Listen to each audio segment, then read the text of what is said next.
name is Alexa Grachishkin. I'm from the Washington State Mount Vernon High School Fbla chapter, and this is my speech on business ethics.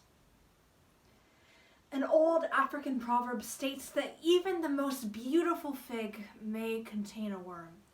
In today's world of technology, we have reached an era where we have more accessibility than ever before, with the entire world seemingly at our fingertips. Unfortunately, critics have noted that the rise of big tech companies has meant that this increase in access has led to a direct decrease in privacy and safety of the average consumer.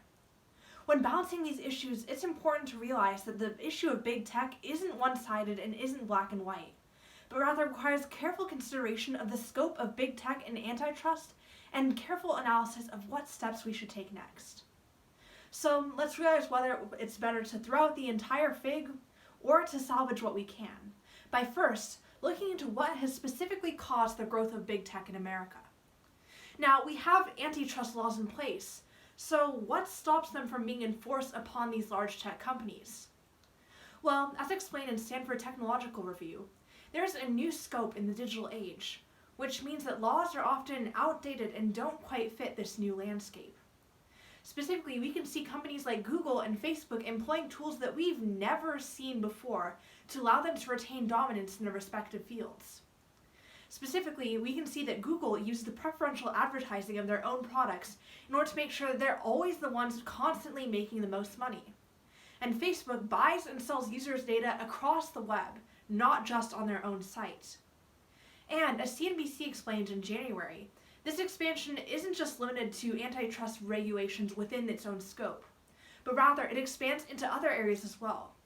We can see large companies like Google expanding into banking measures, instead giving users the access to banking at their fingertips wherever they are in the world.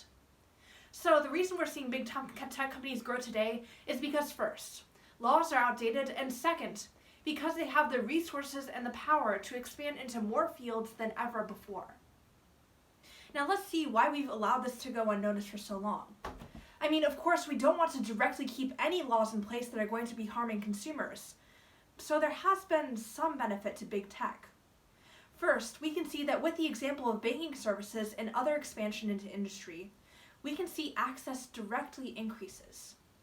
In rural areas where access to banks and tellers may not have occurred before, mobile banking seems to bring about the rise in financial freedom and currency that hasn't happened before, which has been directly proven to give agency to women and other minorities.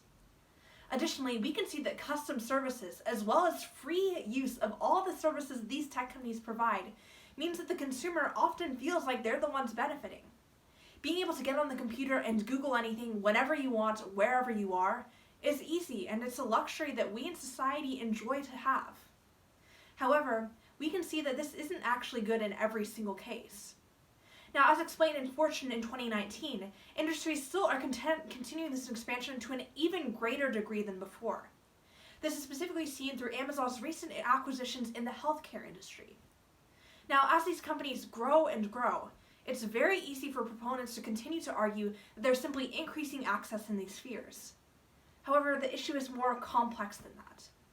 So next, let's look to why so many politicians and so many common people today hold such a vested interest in attempting to break up these companies by reforming antitrust laws. Now first, let's look at why this expansion is actually harmful in multiple cases.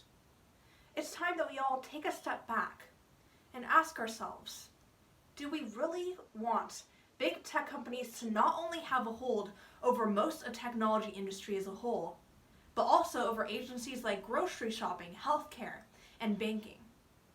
The answer is no, because this means that it's difficult for governments to regulate, and it's even more difficult to prevent these large companies from gaining even more power as they continue to grow and grow beyond belief. Additionally, we can see this expansion isn't something that's happening by chance, but rather it's a deliberate move made on the part of the companies solely to make more money off of the consumers. As explained in the National Bureau of Economic Research in 2015, we are seeing that these companies take up more and more space in the industry, and instead are stopping innovation. This is proven by the dramatic cut we've seen in new companies entering the sphere. And this actually directly harms the way that we produce new products. Because when there's less competition, it's easier for big companies to get complacent and continue selling the same product over and over to consumers. Instead, competition forces these companies to innovate and compete directly against each other in order to best gain the attention of the user by catering directly to their needs. Without actually addressing these impacts, we see that the harms continue through modern day society. Instead, it's critical that we look at what these companies breaking antitrust laws are doing and put a stop to it for the safety of consumers and for the stability of the tech industry as a whole. Now, let's think about what to actually do. It isn't practical to toss out the entire fig when there's still usable parts. And in the same sense that it's not possible to just get rid of all big tech entirely. There are still the benefits of giving consumers increased services that they hadn't had before. So there are critical solutions that have already come into the playing field. In the UK, heavy fighting with these companies, as well as limits passed to stop these corporations from growing, have been effective in curbing their growth in the area. And additionally, in the US, it's critical to realize that this takes more reform than before. Since these laws are outdated, it means we must write new laws, but this is a step that we must be willing to take.